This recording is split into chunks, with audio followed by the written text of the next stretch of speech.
Selamat pagi, jemaat yang dikasihi Tuhan. Pagi hari ini kita berkesempatan untuk datang kepada Tuhan. Mari kita sama-sama memuji memuliakan nama Tuhan. Kita naikkan syukur kita pagi hari ini hanya kepada Tuhan Yesus saja. Terima kasih Tuhan Yesus, terima kasih.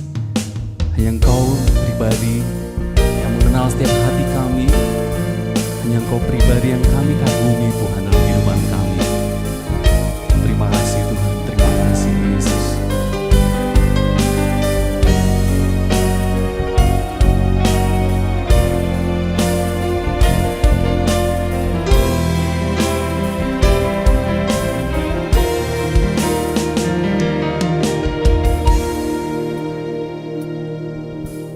Belum pernah ada kasih di dunia sanggup menerima diriku apa adanya. Selain kasih-Mu, Yesus,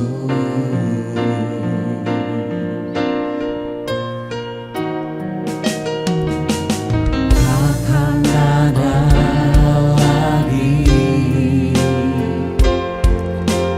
kasih seperti ini.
Besar pengorbanan-Mu, sungguh besar kasih-Mu buat setiap kami.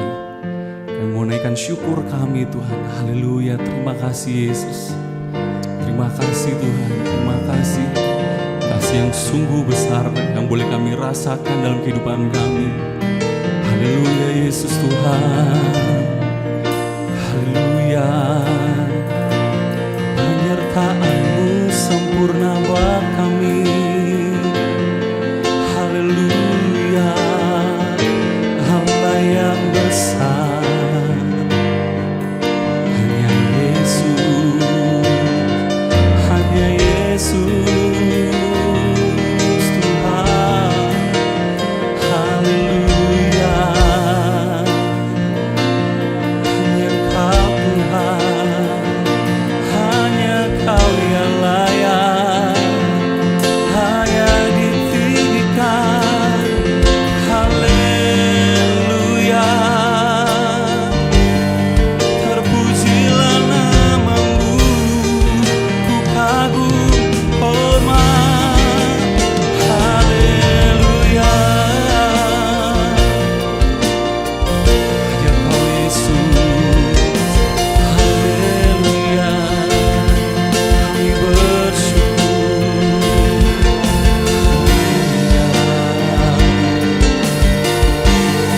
Terpujilah nama-Mu Tuhan, kekal selamanya. Haleluya. Glory. Haleluya. Haleluya. Kasih-Mu tiada duanya, kasih-Mu besar, penyertaan-Mu ajaib Tuhan. Haleluya.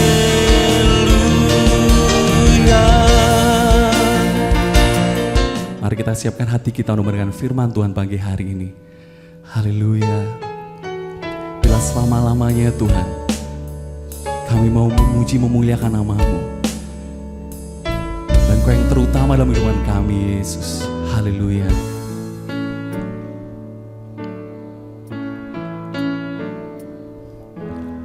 Dalam anugerah-Mu, dalam naungan-Mu,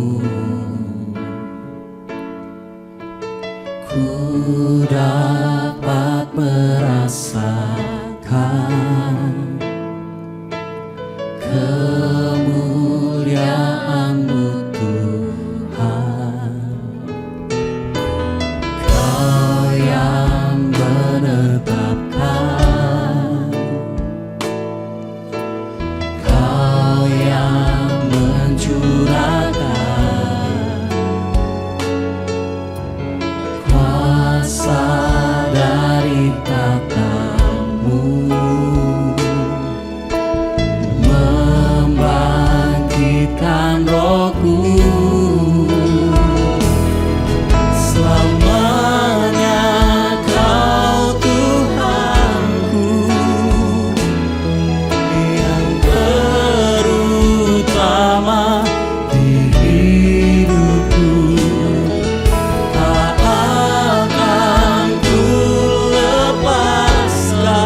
kami selalu berharap kepada-Mu ya Tuhan.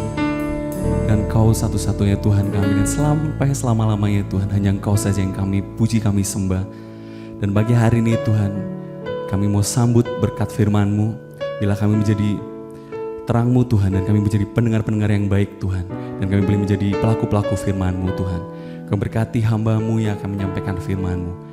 Pakai Tuhan Yesus lebih lagi hamba-Mu, bila boleh kami terima berkat yang daripada-Mu pada pagi hari ini Tuhan. Terima kasih Tuhan Yesus, kami sambut berkat firman-Mu dalam berkat nama Tuhan Yesus Kristus. Haleluya. Amin, amin. Kami persilahkan duduk kembali, terima kasih. Shalom, salam sejahtera dalam kasih Tuhan Yesus Kristus. Kita bersyukur pada Tuhan karena kemurahannya telah membawa kita hadir dalam pertemuan orang-orang percaya ini. Firman Tuhan mengatakan lebih baik berkumpul dengan orang-orang yang baik-baik dalam waktu yang singkat seperti apapun daripada berkumpul dengan orang fasik dalam waktu yang begitu lama. Saudara-saudara, firman Tuhan suka mengibaratkan atau memberikan gambaran bahwa kehidupan kita ini seperti sebuah perjalanan. Seperti sebuah perjalanan. Tahu-tahu saja tadi saya ingat pada masa saya baru jadi anak Tuhan remaja di kampung di Samben Blitar sana. Lalu kemudian ada acara remaja kaum muda diadakan oleh pendeta-pendeta di wilayah selatan untuk jalan dari Binangun ke Jolosutro. Kami pergi ke Binangun pagi-pagi, lalu dari situ jalan kaki. Wah, itu perjalanan cukup panjang. Nah, saya baru pertama kali ikut jalan panjang seperti itu sampai di Jolosutro, lalu balik. Waktu balik itu harapan saya bisa cepat sampai Binangun. Tapi lebih lagi saya mengharapkan sampai di rumah, dan waktu sampai di rumah lego gitu, minta ampun. Ada banyak perjalanan yang pernah saya jalani. Waktu di Filipina saya sekolah dulu, pada musim libur pernah pergi ke satu pedalaman, di mana pedalaman itu tempatnya sangat susah dijangkau. 6 jam naik kendaraan, dan kendaraannya tidak ada kendaraan yang tertutup seperti bis atau apa itu. Jadi kami naik kol buka gitu, pick up, dibawa 6 jam perjalanan lewat jalan terjal. Setelah itu harus jalan kaki 6 kilo lewat lereng bukit yang gundul. Jadi waktu kita injak kadang-kadang tanahnya longsor ke bawah gitu. Sementara ada pada waktu itu sedang ada peperangan di Filipina, lalu antara tentara komunis dengan tentara nasional. Cuma seragam mereka sama, dan kita nggak tahu yang mana yang komunis, yang mana yang nasional. Lalu kemudian yang mereka target adalah orang-orang dari Amerika. Padahal dalam tim saya itu ada teman sekamar saya, seorang dokter dari Amerika. Jadi sepanjang perjalanan itu sambil was-was gitu. Kalau yang kita lihat orang hijau-hijau apa pakai pakaian hijau-hijau ini adalah yang komunis, ya sudahlah. Jangan-jangan teman ini jadi target, dan karena kami temannya mereka yang jadi target, maka bisa jadi kami juga jadi target. Jadi sepanjang perjalanan seperti itu. Akhirnya setiap ketemu tentara, saya urip atau mati, hidup atau mati, itu selalu begitu. Tapi akhirnya kita sampai di tempat, lego, kecapean, tidur bangun disuguhi bebek rebus. Nah, orang daerah itu tuh nggak bisa masak kayak orang kita ini. Jadi bebek itu wamis gitu, wis kesel, ngantuk, mangan bebek pikirnya enak, tiba-tiba amisnya minta ampun. Jadi, tapi kita harus siapkan diri untuk malam ada KKR. Nah, di daerah yang pedalaman jadi gelap. Ada penerangan lampu Petromax waktu itu dipakai. Dan tanpa mengetahui apakah di situ ada tentara komunis atau tidak. Jadi hidup seperti ada di ujung tanduk. Setelah selesai misi itu pulang sampai di kampus rasanya lego sampai tujuan. Jadi dalam kehidupan yang digambarkan sebagai sebuah perjalanan, kita semua ingin sampai ke tempat rumah kita dengan berhasil. Sayang kalau kita berada dalam perjalanan lalu kemudian kita nggak berhasil. Begitu juga para pelari-pelari, ya, kalau lomba lari itu pasti mau sampai di garis finish. Nah ini pagi hari ini kita mau renungkan kebenaran mengenai itu. Karena itu saya memberikan judul hidup berhasil sampai akhir. Itu adalah sesuatu yang penting. Dahulu ada nyanyian tua dalam kekristenan yang mengatakan, bukan langkah pertama yang penting, tapi langkah yang terakhir. Ada orang-orang yang bagus memulai kehidupan Kristennya luar biasa, bahkan pernah sekali dijadikan ini kayak pahlawan Kristen ini, tapi tahu-tahu mengakhiri tidak bagus. Bagaimanapun juga saudara, tantangan untuk hidup berhasil sampai akhir ada pada kita. Dan ada dua pilihan saja, tergantung dari pilihan kita. Next, apakah kita mau next jadi pemenang atau kita mau jadi pecundang pada akhir hidup kita. Nah, penulis kitab Ibrani adalah seorang penulis yang waktu itu sedang menulis kepada jemaat Tuhan, ya, orang-orang Kristen yang orang Ibrani. Artinya orang-orang ini keturunan Yahudi, ya. Mereka ada di perantauan tapi jadi Kristen. Nah, pada zaman itu pemerintah penjajah Roma yang sedang mau menguasai dunia ini coba menguasai, menaklukkan bangsa-bangsa.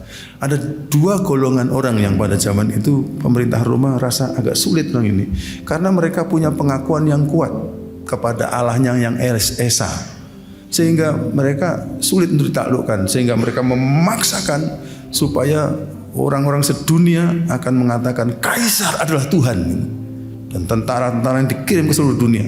Tapi setiap kali ketemu dengan orang Yahudi atau orang Kristen, tidak pernah mereka mau mengakui Kaisar adalah Tuhan. Mereka selalu katakan Yesus adalah Tuhan yang Kristen. Lalu yang Yahudi akan katakan ya Adonai atau Yehova adalah Tuhan. Nah, gara-gara itu pemerintah Roma sangat menindas orang-orang Kristen dan orang-orang Yahudi. Tetapi kalau orang Yahudi jadi Kristen, ini sebenarnya agak berat karena dua tekanannya. Tekanan dari pemerintah Roma dan tekanan dari pemimpin-pemimpin agama Yahudi. Karena menjadi Kristen dianggap murtad, sempalan kepada agama sempalan. Jadi orang Yahudi jadi Kristen, mereka dapat perasaan tidak enak atau dianiaya dari pemerintah Roma dan pemimpin-pemimpin agama Yahudi. Nah, bagaimana caranya supaya agak meringankan tekanan? Salah satu yang paling gampang adalah orang-orang Yahudi yang sudah jadi Kristen ini kembali lagi aja kepada agama Yahudi. Paham maksudnya ya? Jadi hanya ada satu tekanan, hanya dari pemerintah Roma saja, tapi pemimpin agama Yahudi tidak lagi. Jadi ada seperti ada desakan gelombang untuk kembali kepada kepercayaan yang lama, yaitu agama Yahudi. Nah, kepada jemaat Ibrani ini, maka penulis kitab Ibrani ini yang diurapi Roh Kudus memberikan kepada mereka kekuatan. Ayo maju terus, maju sampai garis akhir. Nah itu, gara-gara itu maka di pasal yang ke-12 ayat 1 sampai 4 penulis kitab Ibrani ini menulis sebagai berikut kepada jemaat orang-orang Ibrani. Karena kita mempunyai banyak saksi bagaikan awan yang mengelilingi kita. Nah ini ayat 2, pasal 12 ayat 1. Jadi kalau penulis kitab Ibrani mengatakan karena kita mempunyai banyak saksi gitu, maka saudara-saudara pasti kita akan membaca pasal 11. Kalau saudara membaca pasal 11, saudara akan di situ ada saksi-saksi iman ya. Dari pasal 11 ayat 1 sampai ayat terakhir itu didaftar saksi-saksi iman yang luar biasa. Nah, karena kita mempunyai banyak saksi bagaikan awan yang mengelilingi kita di atas sana, karena itu marilah kita menanggalkan semua beban dan dosa yang begitu merintangi kita dan berlomba dengan tekun dalam perlombaan yang diwajibkan bagi kita. Ini syarat untuk berhasil sampai akhir. Jadi ada beberapa yang kita perhatikan. Marilah kita melakukannya dengan mata yang tertuju kepada Yesus yang memimpin kita dalam iman dan yang membawa iman kita itu kepada kesempurnaan, yang dengan mengabaikan kehinaan tekun memikul salib ganti sukacita yang disediakan bagi Dia yang sekarang duduk di sebelah kanan tahta Allah. Ingatlah selalu akan Dia, yaitu si Yesus, yang tekun menanggung bantahan yang sehebat itu terhadap dirinya dari pihak orang-orang berdosa, supaya jangan kamu menjadi lemah dan putus asa. Dalam pergumulan kamu melawan dosa, kamu belum sampai mencucurkan darah. Nah, jadi kita sedang melihat sekarang penulis ini sedang mendorong jemaat Kristen yang berasal dari latar belakang agama Yahudi, orang-orang Ibrani itu, jangan mundur, ayo maju terus dan maju terus, dan kamu harus sukses, berhasil sampai akhir di sana. Nah, bagaimana kita bisa berhasil sampai akhir? Kayaknya kita ada dinasihati dalam banyak hal. Di sini minimal ada 4 yang saya lihat. Ya, kalau kita mau berhasil sampai garis akhir dalam kehidupan kepercayaan kita kepada Tuhan, yang pertama tadi dikatakan belajarlah dari para pendahulu, yaitu para pahlawan iman kita. Nah, di dalam pasal 11 ada banyak saksi di situ. Jadi mereka seperti saksi-saksi iman. Siapa saja yang didaftar, saudara bisa membaca di sana. Ada Henokh yang dikatakan orang beriman sampai umur 365 tahun. Dia tetap beriman sampai masuk ke surga tanpa mati. Lalu ada orang-orang seperti Abraham, ya, Ishak, Yakub, lalu Yusuf, lalu Musa, ya, Daud, semua. Sampai kemudian ada nabi-nabi yang akhirnya harus mati digergaji gara-gara imannya. Tapi mereka setia sampai akhir. Dan gara-gara mereka setia sampai akhir, maka mereka mendapatkan mahkota kehidupan. Jadi kita disuruh belajar dari para pendahulu atau pahlawan iman kita. Sering-seringlah membaca riwayat hidup orang-orang beriman. Ternyata orang-orang beriman tidak semuanya enak hidupnya untuk mempertahankan iman. Dan kalau kita membaca begitu, biasanya kemudian kita mendapatkan kekuatan untuk maju terus. Oh, itu aja sampai mati kok gitu. Itu aja sampai sengsara, itu sampai dipukul, sampai dianiaya, tapi mereka tetap setia, maka saya mendapatkan kekuatan untuk maju terus. Nah, menarik saudara, pada waktu si penulis kitab Ibrani ini menuliskan kepada jemaat kaum Ibrani ini, dia tadi mengatakan karena kita mempunyai banyak saksi bagaikan awan yang melilit kita, marilah kita menanggalkan semua beban dan dosa yang begitu merintangi kita dan berlomba dengan tekun. Masih nomor 1 ya, berlomba dengan tekun. Nah, dikatakan di situ berlomba. Ini lomba apa gitu? Karena kitab suci ditulis bukan dengan langsung jatuh dari langit, dan penerimanya itu ada kontak dengan penulisnya, dan waktu penulisnya menulis begini, maka penerimanya juga punya bayangan yang sama dengan penulisnya gitu. Dan yang ada dalam benak penulis atau penerima waktu itu adalah lomba olimpiade pada zaman itu yang sangat terkenal, yang diadakan secara rutin gitu, secara internasional beberapa negara. Dan mereka ada 1 perlombaan atau 2 perlombaan yang sebenarnya sangat terkenal pada waktu itu. Ada yang pertama tinju, yang kedua adalah lari. Nah, ini kelihatan sedang menunjukkan lomba lari itu. Dan bagaimana didesain cara mereka lomba lari. Waktu itu larinya kayak di stadion yang besar gitu. Lalu penonton-penonton nonton di sisi-sisi ini. Tapi ada tribun kehormatan. Di tribun kehormatan itu ada pihak pemerintah yang duduk, tapi juga ada tribun khusus. Di tribun kehormatan adalah yang ditempati oleh mantan-mantan juara lari gitu. Jadi itu gambarannya. Sehingga pada waktu mantan-mantan juara lari itu melihat anak-anak yang sekarang yang sedang lari itu, rasanya kita bisa bayangkan bagaimana si mantan pelari itu akan mengatakan, ayo maju terus gitu, maju terus. Ayo, saya dulu juga pernah begitu, saya juga pernah jatuh begitu, bangun saja, maju lagi, lari lagi gitu. Jadi si penulis sedang meminta jemaat Ibrani ini akan membayangkan para saksi-saksi iman, para pahlawan iman yang sudah mendahului. Nah, di sana ada Henokh, ada orang-orang dianiaya, para nabi-nabi, seolah-olah duduk di tribun kehormatan dan melihat kepada kita.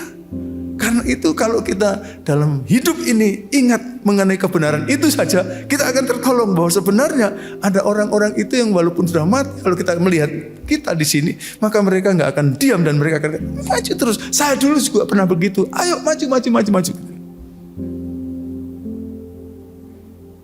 Kita baru ditinggalkan oleh yang kita hormati, ya, Ibu Gembala kita. Saya percaya beliau sekarang juga duduk dalam salah satu kursi di tribun kehormatan itu. Dan apabila dalam perjalanan kita seperti terseok-seok dan kita seperti maju atau mundur atau jalan di tempat saja, kayaknya Ibu sedang berkata, aku dulu juga pernah gitu, maju terus, lari terus. Ingat, Abraham juga barangkali akan berseru, Daud barangkali juga akan berseru, Yusuf juga akan berseru pada kita, ayo maju saja. Dan itu akan menolong kita untuk bisa berhasil sampai garis akhir.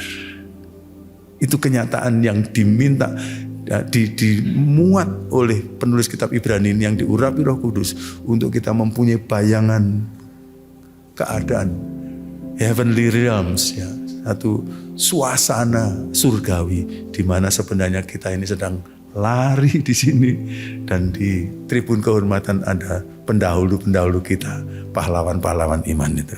Kita tidak sendirian, mereka sedang menyoraki kita. Lihat secara rohani kenyataan itu supaya kita akan disemangati. Amin. Yang pertama. Yang kedua, next, dikatakan tadi, tanggalkan semua beban dan dosa yang begitu merintangi. Saudara, kalau kita menyaksikan orang-orang yang ikut lomba lari, pasti orang-orang yang ikut lomba lari itu berusaha sekuat tenaga supaya jangan ada yang menghalangi, gitu. Jangan sampai menghalangi. Sehingga akhirnya mereka pelajari semua peraturan, tapi juga di tubuhnya akan dibikin yang sangat ringan supaya larinya bisa cepat gitu. Sepatunya aja dipilih sepatu yang bisa membuat mereka lari cepat dan ringan sifatnya. Tidak ada pelari yang sambil lari akan sambil membawa besi atau benda berat untuk lari, atau pakai pakaian yang susah untuk bergerak. Sebenarnya seorang bisa menjadi pemenang dari lomba lari dan bukan pecundang kalau dia tidak melanggar semua peraturan, dan itu oleh penulis kitab Ibrani itu disebutkan sebagai dosa. Dosa. Memang kalau kita hidup sebagai anak-anak Tuhan dan hidup dalam perjalanan dan lomba lari ini, marilah kita akan usaha minta kepada Roh Kudus supaya hidup kita jangan sampai melakukan pelanggaran atau dosa. Karena itu akan membuat kita diskualifikasi untuk masuk dalam perjalanan itu. Tetapi saudara, di samping ada dosa, bisa saja bukan karena peraturan Tuhan, tapi kita sendiri yang membebani diri kita, sehingga kita tidak lari dengan ringan, sehingga kita akan lari dengan berat, yaitu apa? Beban yang begitu merintangi. Kalau seorang pelari ikut lomba lari dan dia mengatakan, lawan-lawan saya nggak ada bandingnya dengan saya selalu menang, makanya sekarang saya mau pakai pakaian yang agak berat.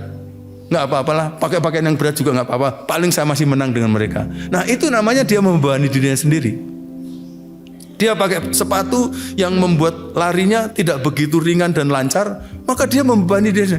Apakah itu akan didiskualifikasi? Tidak. Boleh saja kamu pakai pakaian apa, pakai celana apa, silahkan, sepatu apa, silahkan, nggak apa-apa. Tapi kalau kamu memberatkan dirimu sendiri, itu mohon maaf, kita juga akan tahu itu kebodohan. Orang lomba lari kok membiarkan beban-beban merintangi. Nah, sebenarnya penulis di sini sedang berbicara pada kita. Dalam hidup ini memang ada yang akan mendiskualifikasi hidup kita, yaitu kalau kita sampai berbuat dosa atau pelanggaran atau kejahatan atau kesalahan. 4 kata ini adalah kata Ibrani yang ditulis oleh Daud ketika dia menyesal dalam dosanya kepada Tuhan.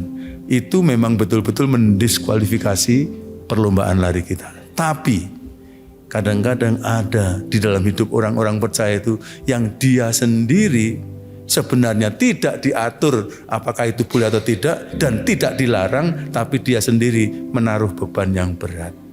Ya tadi saya katakan misalnya pakai pakaian yang membuat dia susah lari atau berat lari sehingga potensi untuk sampai di garis finish atau jadi pemenang akan menjadi gagal. Moga-moga kita tidak melakukan tindakan seperti itu. Saya coba pikir apa ya itu yang bisa terjadi. Mungkin saya pernah sharingkan di sini. Ya, saya ini suka bekerja keras. Saya bekerja keras di kantor sehingga kadang-kadang begitu lelah gitu. Dan pada waktu lelah saya kadang-kadang nggak bisa lakukan apa-apa. Saya keluar sebentar lalu kemudian masuk lagi ke ruang kerja lagi. Tapi satu kali ada mahasiswa katakan, "Pak, Bapak itu sebenarnya kalau mau refreshing nggak harus keluar, Pak. Bapak di depan komputer juga masih tetap bisa refreshing gitu." Lalu saya tanyakan, memangnya apa? Ada satu game, Pak. Itu menarik itu, Pak. Saya kasih tahu ya, Pak. Saya kasih programnya gitu. Dan apa itu ternyata? Main Tetris sudah, main Tetris itu. Gitu. Kayaknya belum ada yang main Tetris di sini ya. Atau semua pernah main Tetris. Gitu. Lalu belok-baloknya gitu. Ya gitu ya. Lalu kemudian, gara-gara gitu maka saya akhirnya mengikuti tawarannya dia waktu pas agak capek. Lalu saya buka program itu main Tetris gitu. Ya, ternyata lama-lama enak gitu main Tetris itu. Makin lama makin enak. Terus akhirnya ternyata memakan waktunya panjang sekali gitu. Sampai akhirnya malah kadang-kadang malam-malam sayanglah mau tidur gitu. Pekerjaan sudah selesai masih main Tetris lagi gitu. Sedemikian rupa sampai pada waktu saya mau tidur, akhirnya ada bayangan itu, gitu. Menariknya ini hari Sabtu gitu. Pas waktu itu saya nggak ada jadwal khotbah minggunya. Jadi hari Minggunya saya ibadah di gereja yang dekat dengan Sati. Waktu saya ikut ibadah itu, saudara, percaya nggak, sementara kita puji-pujian, di otak saya itu ada Tetris. Waduh, yang parah waktu khotbah, yang khotbah rektor saya Pak Rumkeni waktu itu, beliau kan orangnya lembut gitu ya. Jadi khotbahnya malah nggak terdengar, Tetrisnya main terus sepanjang khotbah berada. Nah, lalu akhirnya waktu saya mengakhiri khotbah ini saya katakan, ya Tuhan, ini walaupun bukan dosa barangkali bagi orang-orang tertentu, wah ini saya berdosa, mungkin bukan dosa, tapi bisa jadi itu beban yang begitu berat sehingga ibadah saya nanti makin lama makin terhalang, jangan-jangan akhirnya saya nggak bisa ibadah dengan baik. Dan kalau saya nggak ibadah dengan baik, buat apa saya datang dalam pertemuan ibadah padahal saya tidak sedang beribadah kepada Tuhan? Diam-diam saya main Tetris itu. Lalu saya anggap ini beban yang begitu merintangi ya. Akhirnya saya mohon kekuatan ekstra, Tuhan tolong dalam nama Tuhan Yesus saya pisah dari Tetris ini dan tidak mau lagi diganggu oleh itu. Ya saudara, ya kelihatannya ini sepele tapi jangan-jangan nanti bisa merintangi kita untuk sampai di garis finish. Coba mari kita akan cek masing-masing ya di dalam kehidupan kita. Apakah mungkin karena hobi tertentu sampai akhirnya mestinya kita mau doa atau kita mau baca Alkitab, akhirnya kita batalkan itu. Dan kadang-kadang orang terhalang itu bukan karena satu masalah yang besar. Kadang-kadang persoalannya itu kecil. Tapi kalau kecil dibiarkan, kata penulis kitab Kidung Agung itu seperti rubah yang ada di kebun anggur kita. Kelihatannya kecil, tapi lama-lama nanti dia akan merusak kebun anggur kita. Dan pada waktu kebun anggur kita rusak, kita sudah gak bisa berbuat apa-apa. Hati-hati dengan soal-soal yang sepele yang merintangi kelancaran perjalanan hidup kita. Kayaknya saudara-saudara sedang mikir, aku aku ya Tetris gitu ya. Kalau ada yang begitu ya syukur kita satu kelas ya saudara. Kita punya pergumulan yang sama. Tapi kalau yang ada yang lain saya juga tidak tahu. Tapi di hadapan Tuhan kita ditolong oleh Tuhan. Supaya kita lepas dari semua beban yang begitu merintangi kita. Amin. Amin. Ya, yang ketiga saudara, kalau kita lihat firman Tuhan tadi, perhatikan tadi waktu saya kasih kata kuning, maka kata tekun diulang-ulang. Ya, tekun. Sampai Tuhan Yesus juga ditunjukkan tekun menanggung bantahan sehebat itu. Tekun. Jadi ketekunan itu memang harganya begitu mahal. Harganya begitu mahal. Saya punya teman di masa SMA dulu, seorang yang sangat berbakat. Sangat berbakat. Dia kesenian bakat. Main instrumen apa saja bakat. Dia ngarang banyak lagu-lagunya bagus-bagus. Sampai kita pakai rekaman. Jadi dia sangat berbakat. Luar biasa. Lalu kemudian bahkan pertukangan perabot-perabot di kamarnya itu bikinan dia sendiri. Berbakat luar biasa. Cuma waktu saya temukan teman ini, kenapa kok tidak bisa menjadi orang yang begitu luar biasa terkenal. Pernah waktu ikut lomba gitar jadi juara 1. Tapi ya punya tahun itu aja, lalu lenyap. Karena teman saya ini bosanan. Menekuni sesuatu sampai tertentu, ganti yang lain. Ganti yang lain. Ganti yang lain. Dan kadang-kadang karena begitu akhirnya boleh dibilang tidak ada sesuatu pun yang sangat menonjol yang bisa dijadikan trademark dari orang itu. Karena dia pindah haluan terus. Padahal berbakat luar biasa. Menarik. Ketekunan kadang-kadang bisa mengalahkan bakat yang luar biasa. Ada orang-orang yang tekun melakukan sesuatu. Ya, konon katanya semua urusan listrik ini kan ditemukan oleh penemuan yang dilakukan oleh Thomas Alva Edison dengan lampu pijar. Tapi dia membuat eksperimen. Saya baca-baca saja, saya tidak tahu realitanya. Dia membuat eksperimen sampai 999 kali gagal. Dan baru eksperimen yang 1000 dia mendapatkan kebenaran. Kalau orang bukan tekun gak mungkin itu. Sampai tembus itu. Itu kehebatannya orang tekun. Tekun. Akhirnya sampai tembus. Tekun sampai tembus.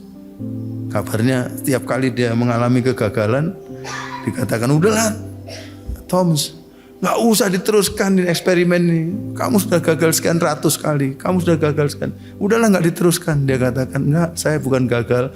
Saya mengetahui cara yang salah untuk menemukan lampu pijar kesalahan yang 129 kali. Mungkin yang 130 ini saya dapatkan yang benar. Dan selalu dia katakan, saya telah mengetahui cara yang salah. Jadi cara yang salah terus. Tapi karena ketekunan, akhirnya namanya dia sampai kita sebut. Sampai pada zaman sekarang. Saudara, semua prestasi besar di dunia ini, kalau ditelusuri itu, pasti ada latar belakang ketekunan. Tekun.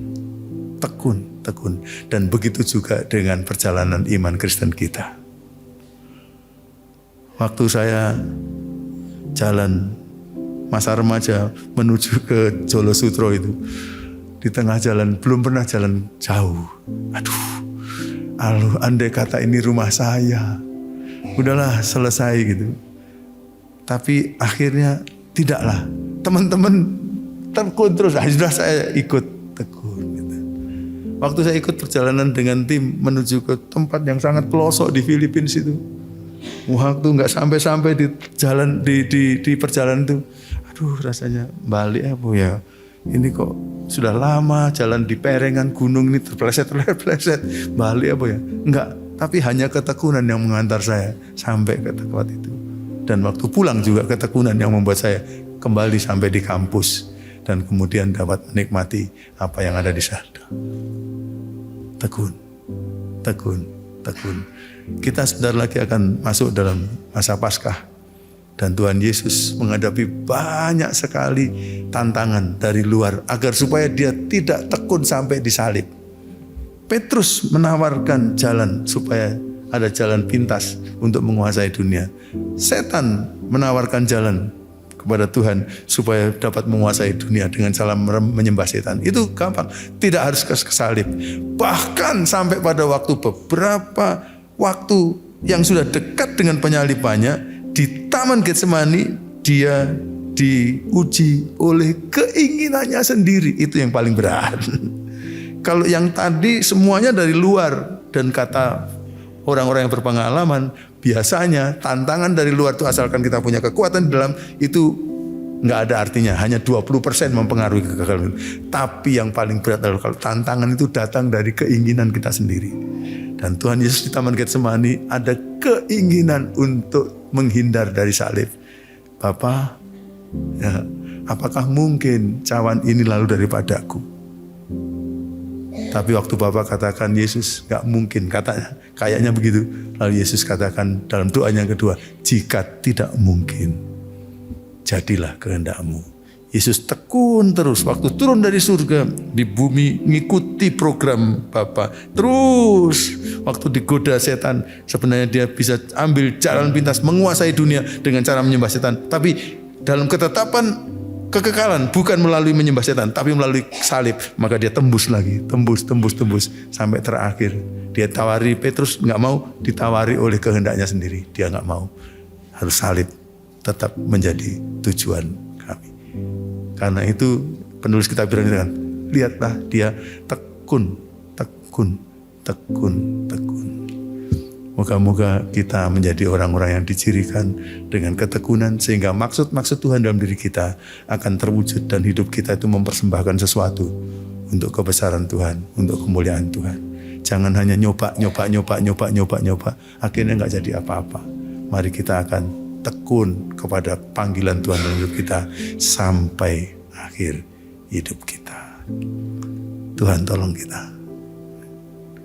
Pertama tadi kita diminta supaya mempunyai pandangan rohani bahwa kita ini dikelilingi banyak saksi, yaitu pendahulu-pendahulu pahlawan iman kita yang juga hidupnya susah untuk mempertahankan iman sampai garis akhir, tapi mereka terus mempertahankan iman. Yang kedua, kita diminta untuk pasti hidup tidak dalam dosa sama sekali, tapi juga kalau ada beban-beban yang begitu merintangi, coba singkirkan supaya lomba lari iman kita ini lancar. Yang ketiga, kita diminta supaya tekun menjalani jalan iman.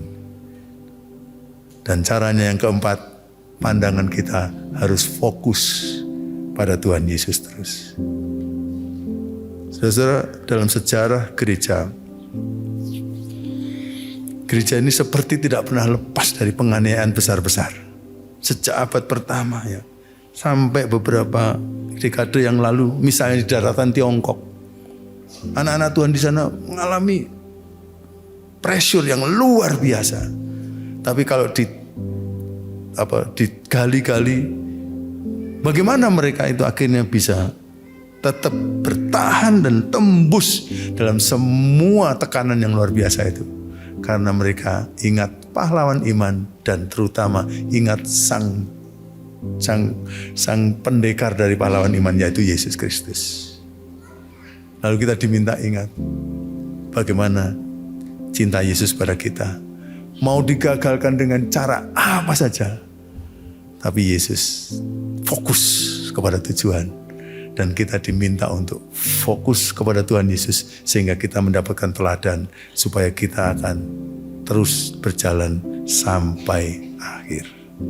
Hanya apabila kita membereskan salib, the cross, maka kita akan mendapatkan mahkota, the crown. Tapi kalau kita tidak membereskan urusan salib menjadi sasaran hidup kita, jangan-jangan kita tidak mendapatkan mahkota atau the crown. Kita fokus pada Yesus, dan orang-orang sepanjang zaman ketika melihat Yesus, mereka disemangati. semangati. Ada nyanyian tua itu kan, tak pernah gagal, tak pernah gagal, cinta Yesus tak pernah gagal. Yang ngarang ini rupanya tahu, punya pengalaman dengan Tuhan Yesus dan cintanya, sehingga dia mengatakan, ini yang ku tahu di mana saja, cinta Yesus tak pernah gagal. Tapi dalam nyanyian itu terdengar pertanyaan besar. Kalau begitu, kalau orang pengikut Yesus gagal, yang gagal siapa? Bukan Yesus yang gagal. Mungkin kita yang gagal untuk setia kepada Yesus. Jadi kalau Yesus setia, maka kita dipanggil untuk setia, meneladani dia. Dia tekun dan setia sampai akhir. Sehingga akhirnya kita menjadi orang-orang yang berhasil sampai garis akhir. Tuhan menolong kita, dan mari kita maju terus dalam perjalanan iman kita. Apapun yang terjadi, jangan pernah ada yang menyerah.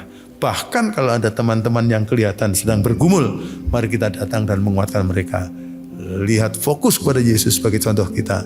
Dia berhasil sampai akhir. Kita juga bisa ditolong oleh dia untuk berhasil sampai akhir.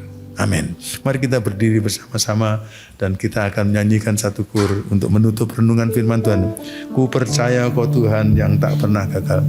Ku percaya Kau Tuhan yang tak pernah gagal, menjadikanku lebih dari pemenang. Ku percaya Kau Tuhan yang tak pernah lalai, menepati janji-janji-Mu. Ku percaya Kau Tuhan yang tak pernah gagal, jadikanku lebih dari pemenang. Ku percaya Kau Tuhan yang tak pernah lalai, menepati janji-janji-Mu. Kita akan menyanyi kur ini sekali lagi. Namun demikian, kalau ada di antara kita yang mempunyai kerinduan, Tuhan tolonglah dalam hidup saya ke depan ini. Saya mau Tuhan selalu kuatkan saya dan ingatkan saya, supaya saya selalu fokus kepada Engkau dan kepada contoh-contoh para pahlawan iman, sehingga saya akan pasti sampai di garis akhir dengan berhasil. Tapi saya juga ingat, saya perlu berdoa untuk anggota-anggota keluarga saya, untuk anak-anak saya, cucu saya, keturunan saya, biar mereka juga berhasil sampai akhir. Kalau saudara punya permohonan-permohonan doa seperti itu, kita nyanyikan kur ini sekali lagi sambil mengangkat tangan di hadapan. Ku percaya Kau Tuhan yang tak pernah gagal, menjadikanku lebih dari pemenang. Ku percaya Kau Tuhan yang tak pernah lalai, menepati janji-janji-Mu, menepati janji, menepati janji-janji-Mu, menepati janji, menepati janji-janji-Mu. Kami sangat percaya bahwa Engkau mau kami semua akan berhasil sampai akhir. Dan kami percaya Engkau tidak akan pernah gagal Tuhan dalam mengasihi kami. Karena itu tolonglah kami, manusia yang punya potensi kegagalan. Kami mau selalu dikuatkan oleh Tuhan. Kami mau supaya keluarga kami selalu dikuatkan oleh Tuhan. Kami mau supaya anak cucu kami selalu dikuatkan oleh Tuhan. Sehingga kami semuanya dengan kondisi seperti apapun dalam perjalanan rohani kami, kami akan sampai di garis akhir dengan berhasil. Tuhan, tolonglah kami supaya pedoman yang diberikan oleh penulis kitab Ibrani pagi hari ini akan menjadi pedoman hidup kami, sehingga itu akan menjadi modal bagi kami untuk kami pasti berhasil sampai akhir. Ke dalam tangan-Mu kami serahkan hidup kami semua. Kami serahkan segala kekhawatiran kami, karena Tuhan pasti peduli kepada kami sekalian.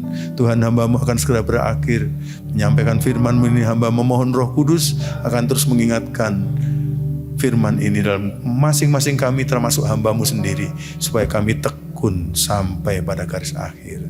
Dan segala puji, hormat, kemuliaan kami kembalikan kepada Tuhan saja, karena Engkau yang patut menerimanya. Dalam nama Tuhan Yesus kami berdoa ini, dan sama-sama kita katakan amin.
Ya Tuhan, hadirat-Mu tetap menyertai mereka untuk memberkati setiap rumah tangga mereka, seluruh anggota keluarga mereka.